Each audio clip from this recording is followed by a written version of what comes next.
بسم اللہ الرحمن الرحیم۔ شروع کرتا ہوں اللہ کے نام سے جو بڑا مہربان اور نہایت رحم والا ہے۔ رسول اللہ صلی اللہ علیہ وآلہ وسلم نے فرمایا، میں اس شخص کے لیے جنت کے اندر ایک گھر کا ضامن ہوں جو لڑائی جھگڑا ترک کر دے اگرچہ وہ حق پر ہو۔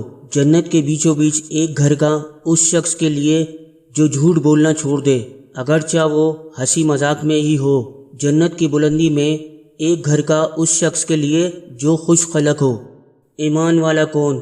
رسول اللہ صلی اللہ علیہ وآلہ وسلم نے فرمایا، قسم اس ذات کی جس کے ہاتھ میں میری جان ہے، تم جنت میں اس وقت تک داخل نہیں ہو سکتے جب تک کہ تم ایمان نہ لے آؤ، اور تم اس وقت تک مومن نہیں ہو سکتے جب تک کہ آپس میں محبت نہ کرنے لگو۔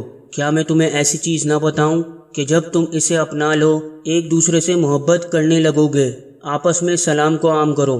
تو دوستو، یہ حدیث کے حوالے نیچے لکھیں، اور میری اللہ رب العزت سے دعا ہے کہ اللہ رب العزت ہر مسلمان کو حضور نبی رحمت صلی اللہ علیہ وآلہ وسلم کی احادیث پہ عمل کرنے کی توفیق عطا فرمائے۔ فیس بک اور واٹس ایپ پہ ضرور شیئر کریں، اور اگر چینل کو سبسکرائب نہیں کیا ہے تو سبسکرائب کر لیں۔